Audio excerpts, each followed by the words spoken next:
Welcome all to Nagesh Karasgi Orchid School. हमारी पिछली तासिका को हमने हमारा जो 12वां पाठ है जो कि एक कविता है जिसका नाम है गुरु और चेला, तो हमने वह कविता जो है वह आधी कविता पढ़ी थी। तो आज हम हमारी इस तासिका में उसके आगे की जो कविता है वह पढ़ने वाले हैं। तो चलिए बच्चों कविता की ओर बढ़ते हैं। खता कारीगर की महाराज साहब, न इसमें खता मेरी या मेरा कर्तव्य, बुलाया गया कारीगर झट वहाँ पर, बिठाया गया कारीगर झट वहाँ पर। तो देखिए बच्चों, हमने देखा था कि पिछली तासिका में हम यहाँ तक आए थे कि जिस प्रकार से बारिश की वजह से दीवार गिर जाती है, फिर महाराज जो है वह वहाँ मुआयना करने पहुँच जाते हैं कि किस प्रकार से दीवार गिरी। तो वहाँ पर पहले संतरी को बुलाया जाता है। तो संतरी यह जवाब देता है कि पहले से ही यह दीवार कमज़ोर बनी हुई थी जिसकी वजह से यह दीवार गिर गई, जो बारिश तेज़ी से आने वाली बारिश का सामना न कर पाई और गिर गई। इस प्रकार का जवाब जब संतरी देता है तब वह दीवार किसने बनाई उस कारीगर को वहाँ पर बुलाया जाता है। फिर वहाँ पर कारीगर जब आता है तब कारीगर क्या कहता है महाराज से, तब यह जो सेवक था वह वहाँ पर खुद की गलती नहीं है, इस प्रकार से यह स्पष्ट करने के लिए वह बताता है कि यह जो खता है वह कारीगर की है, यानी कि जिसने वह दीवार बनाई है उस कारीगर की यह गलती है, क्योंकि उस कारीगर ने यह दीवार कैसे बनाई, एकदम कमज़ोर बनाई है, इसलिए वह दीवार गिर गई। इस प्रकार की सफाई यह संतरी देता है और वह कहता है कि इसमें मेरी कोई गलती नहीं है, यह सब गलती जो है वह कारीगर की है। तो झट से महाराज जो है वह क्या करते हैं, कारीगर को बुलाने का आदेश दे देते हैं। फिर वहाँ पर कारीगर को बुलाया जाता है और उसको वहाँ पर बिठाकर अभी महाराज उससे सवालात करते हैं। चलिए आगे देखते हैं। कहा राजा ने कारीगर को सजा दो, खता इसकी है आज इसको कजा दो। कहा कारीगर ने जरा की न देरी, महाराज इसमें खता कुछ न मेरी। तो देखिए वहाँ पर महाराज कारीगर को बुलाने का आदेश देते हैं। तो महाराज के आदेश से कारीगर को वहाँ पर बुलाया जाता है और फिर महाराज उसके आते ही बताते हैं कि इस कारीगर को सजा दो, क्योंकि इसने यह दीवार कमज़ोर बनाई जिसकी वजह से यह दीवार गिर गई। तो इसे सजा दो यानी कि, और इसको कजा दो यानी कि इसे मौत की सजा दी जाए, इस प्रकार का आदेश महाराज देते हैं। तभी तुरंत कारीगर कहता है कि महाराज थोड़ी देर तो मेरी बात सुन लीजिए, पहले मेरी बात तो सुनिए, इतनी जल्दबाजी मत कीजिए, मेरी बात सुनिए। इस प्रकार से कारीगर वहाँ पर बोलता है। वह कहता है महाराज से कि महाराज इसमें मेरी कुछ भी खता नहीं है, यह इसमें मेरी कोई खता नहीं है, यानी कि मेरी कोई भी गलती नहीं है। अब देखिए कि यह जो कारीगर है वह अपनी गलती किसके ऊपर डालता है, यह हम अगली पंक्तियों में देखेंगे। तो यहाँ पर शुरुआत से संतरी ने भी कारीगर के ऊपर गलती डाली, अभी कारीगर किसके ऊपर गलती डालता है यह हमें देखना है। तो कारीगर कहता है यह भिश्ती की गलती, यह उसकी शरारत, किया गारा गीला उसी की यह गफलत। कहा राजा ने जल्द भिश्ती बुलाओ, पकड़कर उसे जल्द फांसी चढ़ाओ।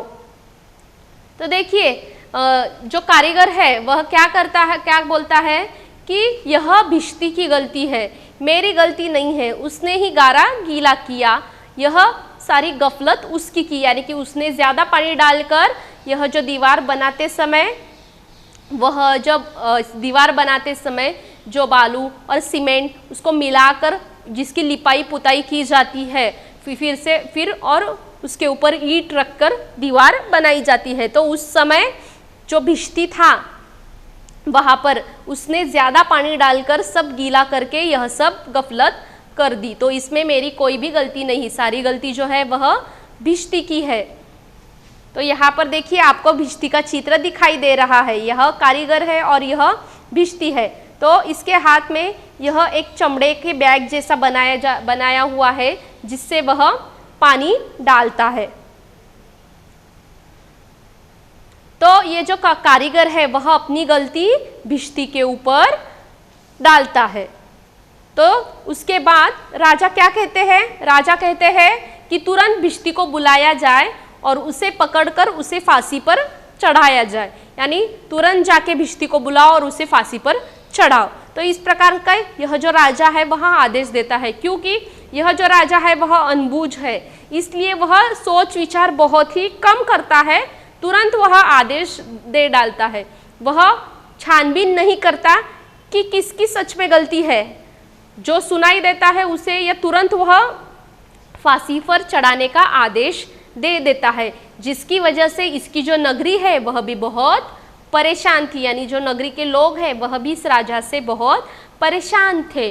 उन्हें भी उनका राजा बिल्कुल पसंद नहीं था, क्योंकि यह मूर्ख राजा था जो दिमाग का इस्तेमाल बिल्कुल करता ही नहीं था।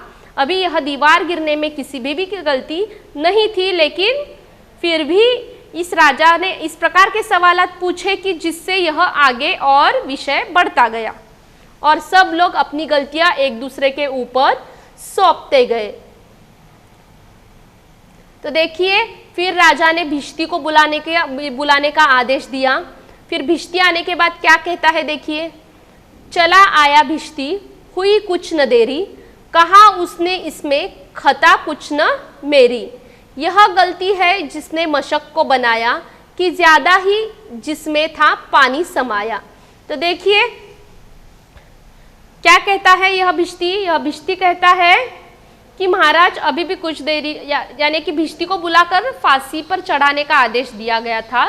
तो भिष्टी आकर कहता है कि महाराज अभी भी देरी नहीं हुई है, इसमें मेरी कोई गलती नहीं है, मुझे फांसी की सज़ा बिल्कुल मत दीजिए, क्योंकि यह जो सारी गलती है वह मशक बनाने वाले की है कि जिसने उस मशक में ज़्यादा पानी डाला, जिसकी वजह से यह सारी गफलत यानी कि गलती हुई है। तो इस प्रकार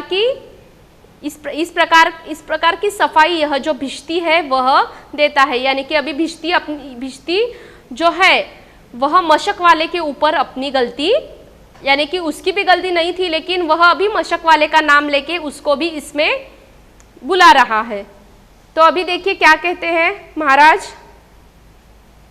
फिर यह सुनने के बाद महाराज जो है वह मशक बनाने वाले को बुलाते हैं।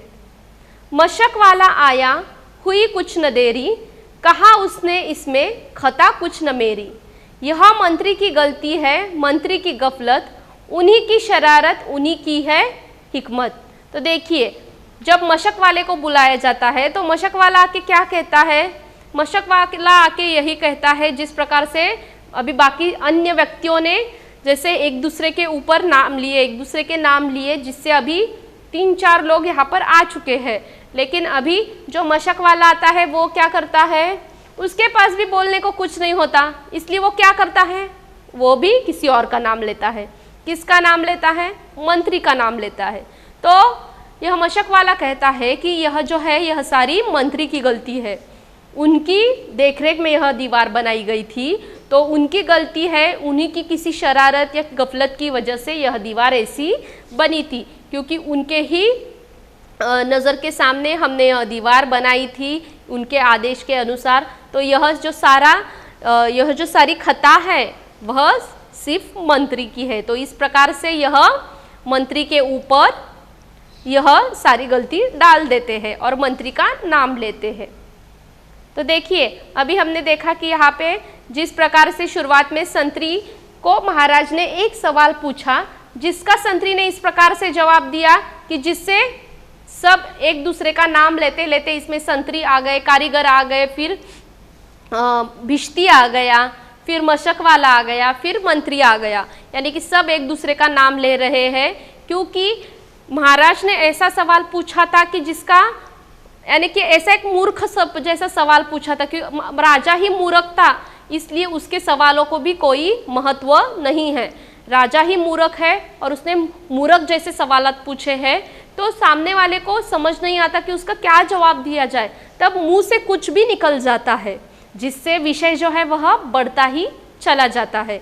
तो यहाँ पर वही दिखाया गया है इस कविता में कि जिस प्रकार का सवाल महाराज ने पूछा, यह समझ में आता है कि बाढ़ आई, पानी तेज था, बारिश तेज हुई, बाढ़ इतनी ज़्यादा, यानी पानी का बहाव जो था वह इतना तेज था कि जिससे दीवार गिर गई।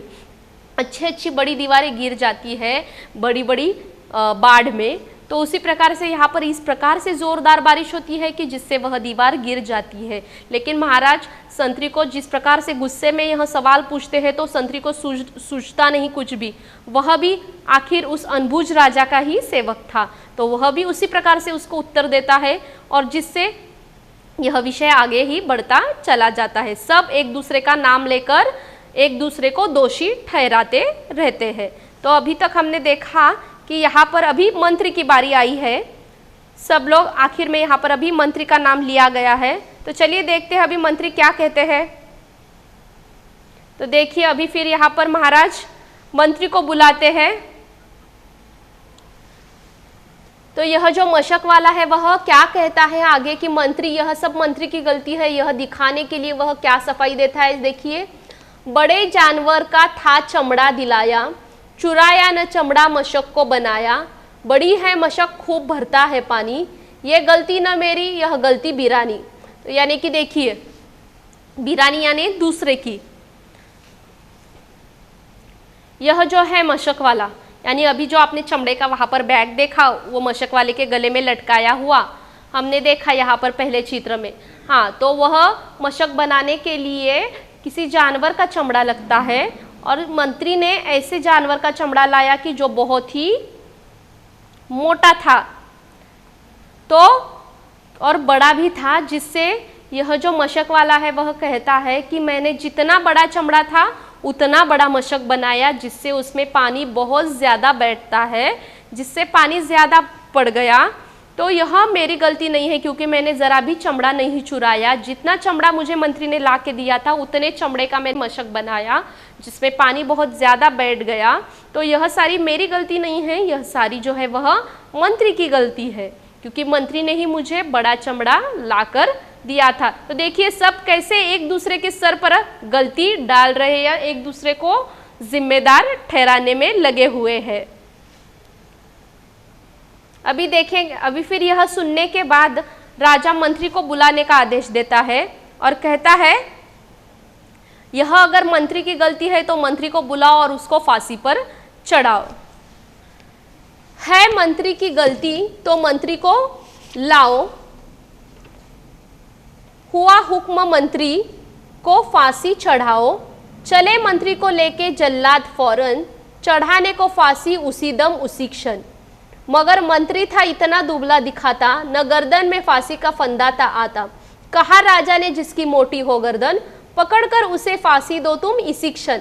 देखिए कितना अनबूझ राजा है यह राजा जो है। अभी यह मंत्री को बुलाता है और हुक्म देता है कि मंत्री को फांसी पर चढ़ाओ। अभी अंत में मंत्री के आगे किसी का नाम नहीं आ सकता, इसलिए अंत में यहाँ पर मंत्री का नाम आया है और उसे फौरन जल्लाद बुलाकर फांसी पर चढ़ाने का हुक्म देते हैं। और मंत्री भी आता है, और मंत्री इतना दुबला था कि जो फांसी का फंदा है वह उसके गले में नहीं बैठ रहा है।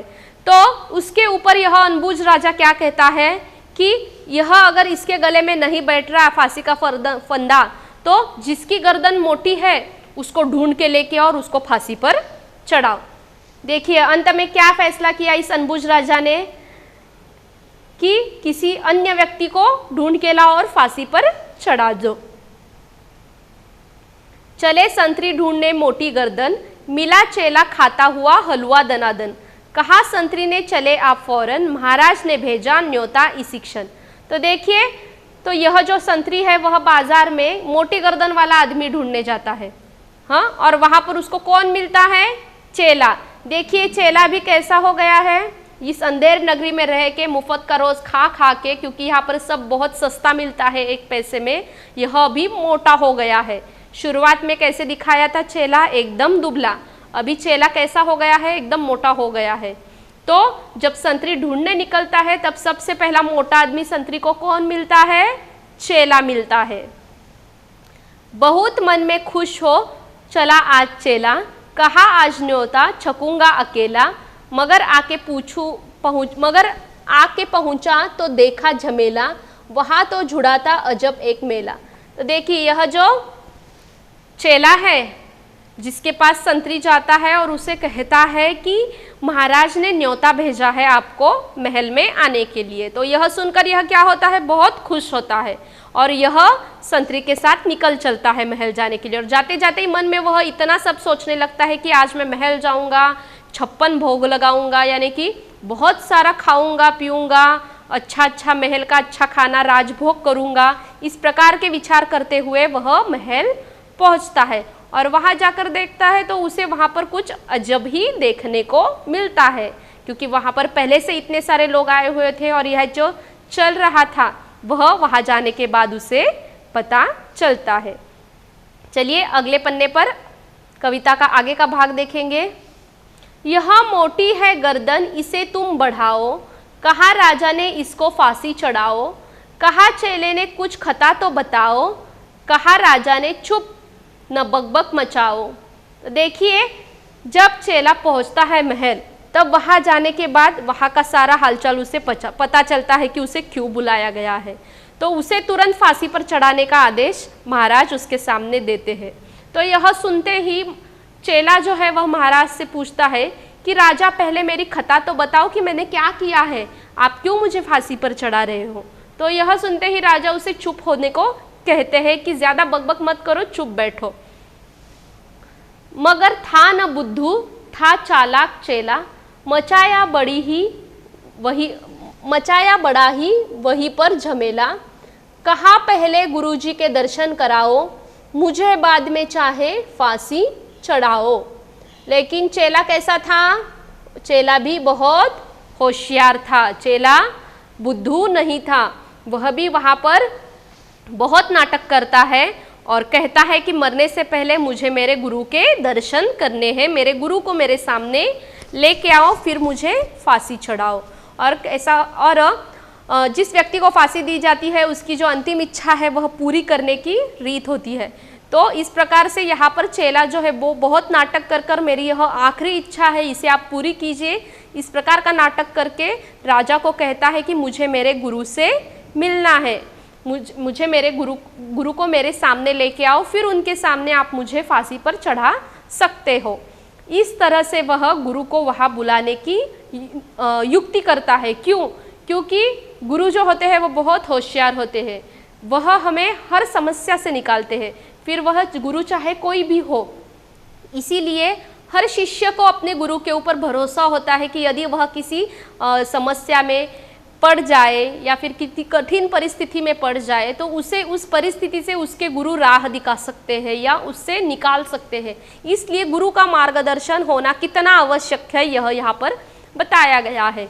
और इसी प्रकार से इस चेले को भी अपने गुरु के ऊपर बहुत भरोसा है और उसे मालूम है कि उसने यहाँ रहकर अभी उसे इस चीज़ का यह चीज़ पता चल रही है कि उसने इस अंधेर नगरी में रहकर कितनी बड़ी गलती की है और गुरु ने क्यों कहा था कि इस अंधेर नगरी में हमें रहना नहीं है, क्योंकि आज चेले की जान के ऊपर बन आई है, यानी कि उसके जान को खतरा है इस अंधेर नगरी में रहकर।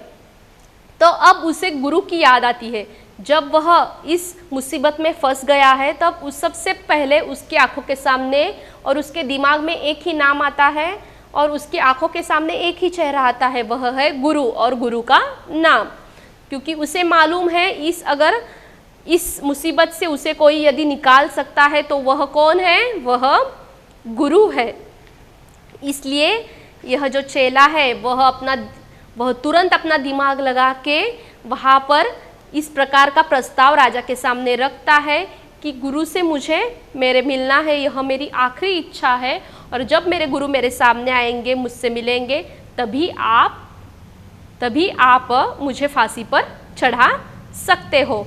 तो इस प्रकार से वह गुरु को वहाँ बुलाने का प्रबंध करता है। गुरुजी बुलाए गए झट वहां पर, कि रोता था चेला खड़ा था जहां पर। गुरुजी ने चेले को आकर बुलाया, तुरंत कान में मंत्र कुछ गुनगुनाया। फिर वहां पर चेले के इस प्रकार से कहने पर राजा गुरुजी को बुलाने का प्रबंध करते हैं और गुरुजी को वहां पर लेके आते हैं। और जब गुरुजी वहां पर प्रवेश करते हैं महल में, तो तुरंत उन्हें चेले के सामने खड़ा कर दिया जाता है, यानी कि जहां पर चेले को खड़ा कर दिया था वहां पर गुरुजी को भेजा जाता है। और गुरुजी को देखकर तुरंत चेला जो है वह उनके गले में पड़कर रोने लगता है, जिससे गुरुजी को सारी हकीकत तुरंत पता चल जाती है कि वहाँ पर क्या चल रहा है। वह सब देखकर जो गुरु है वह चेले के कान में तुरंत कुछ बोलते हैं, कुछ गुनगुनाते हैं, यानी कि तुरंत वह चेले के कान में उसके जब गले पड़ते हैं तब उसके कान में कुछ बातें बोलते हैं। चलिए वह क्या बोलते हैं हम आगे की पंक्ति में देखेंगे। झगड़ने लगे फिर गुरु और चेला, मचा उनमें धक्का बड़ा रेल पेला। गुरु ने कहा फांसी पर मैं चढ़ूंगा, कहा चेले ने फांसी पर मैं मरूंगा। तो देखिए जब गुरुजी और चेला एक दूसरे के गले पड़ते हैं और गुरुजी कान में कुछ बोलते हैं, उसके बाद तुरंत इन दोनों में झगड़ा शुरू हो जाता है। गुरु जो है वह क्या करते हैं, गुरु जो है वह जोर जोर से शिष्य से झगड़ने लगते हैं और शिष्य गुरु से झगड़ने लगता है, क्योंकि इन दोनों में कहा सुनी हो रही है, झगड़ा हो रहा है कि सबसे पहले फांसी पर मैं चढ़ूंगा, सबसे पहले फांसी पर मैं मरूंगा। तो इस प्रकार से ये लोग झगड़ा शुरू कर देते हैं। हटाए न हटते अड़े ऐसे दोनों, छुटाए न छुटते लड़े ऐसे दोनों। बड़े राजा फौरन कहा बात क्या है, गुरु ने बताया करामात क्या है। तो देखिए इनका झगड़ा देखकर राजा जो है वह एकदम सोच विचार में पड़ जाता है कि ये लोग क्यों झगड़ रहे हैं, फांसी पर चढ़ने के लिए ये लोग इतना क्यों झगड़ रहे हैं। अभी तक तो चेला रो रहा था और अभी गुरु के आते ही तुरंत दोनों झगड़ने लगे। यह वह सोचने लगता है और तभी वह उनके पास जाता है राजा और उनसे पूछता है कि क्या बात है, आप दोनों क्यों झगड़ रहे हैं। तब गुरु उन्हें क्या बताता है देखिए। तो देखिए गुरु जो है गुरु आखिर गुरु होते हैं, तो देखिए वह किस प्रकार की तरकीब निकालते हैं चेले को बचाने के लिए। तो दोनों झगड़ने लगते हैं, जिससे उनका झगड़ा देखकर वहां पर राजा उठकर आता है और उन्हें पूछता है कि वो लोग क्यों झगड़ रहे हैं। और तब राजा उन्हें क्या करामात बताता है, यानी कि क्या बताता है देखिए। चढ़ेगा जो फांसी मुहूर्त है ऐसी, ना ऐसी मुहूर्त बनी बढ़िया जैसी। वह राजा नहीं चक्रवर्ती बनेगा, यह संसार का छत्र उस पर तनेगा। यानी देखिए उसे क्या कहते हैं गुरु कि आज यह जो मुहूर्त है, इस मुहूर्त पर जो भी फांसी चढ़ेगा वह राजा नहीं चक्रवर्ती राजा बनेगा, यानी कि पूरे संसार का राजा जो होता है उसे चक्रवर्ती राजा कहा जाता है। तो इस प्रकार से गुरु जो है वह तरकीब लगाते हैं कि यह राजा तो मूर्ख है, अनबूझ है, तो इसे किस प्रकार से इसके ही जाल में फंसाया जाए, इसलिए यह इस प्रकार की तरकीब यहाँ पर लड़ाते हैं। तो यह उस राजा को कहते हैं कि यह जो मुहूर्त है वह बहुत बढ़िया है, एकदम बहुत ही अच्छा मुहूर्त है। इस मुहूर्त पर जो भी व्यक्ति फांसी पर चढ़ेगा वह व्यक्ति बल्कि अपने नगर का ही नहीं पूरे संसार का राजा बनेगा, संसार का छत्र उसके सर पर रहेगा। इस प्रकार से वह पूरे संसार पर राज्य करेगा, ऐसे वह कहता है राजा को। कहा राजा ने बात सचगर यही, गुरु का कथन झूठ होता नहीं है। कहा राजा ने फांसी पर मैं चढ़ूंगा, इसी दम फांसी पर मैं ही टंगूंगा। तो देखिए यह जो राजा है वह कैसा है, अनबूझ है, मूर्ख है, इसीलिए गुरु ने तरकीब लगाई और इस प्रकार का वक्तव्य वहां पर किया कि जो भी इस मूर्त पर फांसी चढ़ेगा वह क्या बनेगा, चक्रवर्ती राजा बनेगा। यह सुनते ही यह जो मूर्ख राजा है वह क्या करता है कि यह बात अगर सच है तो, और उसके ऊपर यह बात किसने कही है, गुरु ने कही है, तो गुरु कभी झूठ नहीं बोलते, यह एक भरोसा होता है हर। तो इस प्रकार से इस राजा को भी इस बात का भरोसा क्यों हो गया, क्योंकि गुरु ने यह बात कही थी, इसलिए राजा को इस बात का भरोसा हो गया। और राजा क्या कहता है, अगर ये बात सच है तो इसी क्षण फांसी पर मैं चढ़ूंगा, इसी क्षण मुझे फांसी दे दो, क्योंकि मुझे चक्रवर्ती राजा बनना है। अगर इस मुहूर्त पर जो भी व्यक्ति फांसी लेगा वह चक्रवर्ती राजा बनेगा, यह बात अगर सच है तो इसी क्षण मैं ही फांसी पर चढ़ूंगा। चढ़ा फांसी राजा, बजा खूब बाजा, प्रजा खुश हुई जब मरा मूर्ख राजा। बजा खूब घर घर बधाई का बाजा, थी अंधेर नगरी था अनबूझ राजा। तो देखिए, इतना सुनने के बाद राजा कहता है कि मैं ही फांसी पर चढ़ूंगा, और राजा फांसी पर चढ़ जाता है और मर जाता है। तो इस प्रकार से जब राजा को फांसी होती है, राजा मरता है, प्रजा जो है वह बहुत खुश होती है, क्योंकि उन्हें इस मूर्ख राजा से छुटकारा मिल जाता है।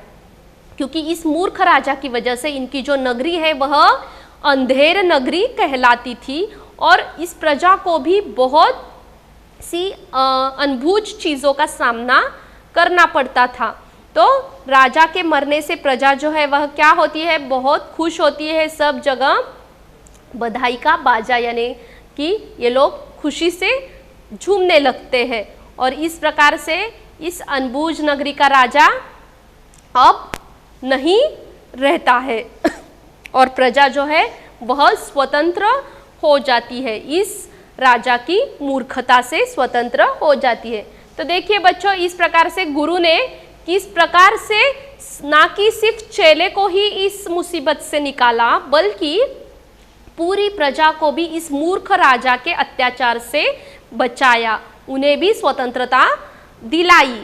तो इस प्रकार से देखिए, यदि हम भी जब कभी मुसीबत में, संकट में होते हैं, जब हमारा दिमाग काम नहीं करता, तब हमें हमारे गुरु से अवश्य ही वार्तालाप करनी चाहिए, क्योंकि गुरु जो होते हैं वह हमेशा शिष्य को मार्ग दिखाते हैं, सही रास्ता दिखाते हैं और सही कथन कराते हैं, और जिससे हमें संकटों से मात करने का रास्ता मिल जाता है या संकट से बाहर आने का सुझाव वह देते हैं। तो इस प्रकार से देखिए कि गुरु और चेला, यह जो जोड़ी है वह बहुत ही अनोखी है। तो बच्चों, हमने आज गुरु और चेला इस पाठ में यह सीखा कि हमें गुरु की बात माननी चाहिए। यदि चेले ने गुरु की बात मानी होती और गुरु के साथ ही वह लौट जाता, तो उसके ऊपर यह फांसी पर चढ़ने की जो परिस्थिति आई थी वह कदापि नहीं आती थी। इसलिए चेले ने गुरु की बात नहीं मानी, इसलिए उसके ऊपर इस तरह की परिस्थिति आई, वह मुसीबत में फंस गया। लेकिन इस मुसीबत में जब वह पड़ा, तब उसे सबसे पहले याद किसकी आई? गुरु की याद आई, और उसे इस मुसीबत से निकाला भी किसने? गुरु ने निकाला। तो इसलिए हमें हमेशा हमारे गुरु का आदर करना चाहिए, गुरु से सलाह मशवरा करना चाहिए, उनकी बात सुननी चाहिए।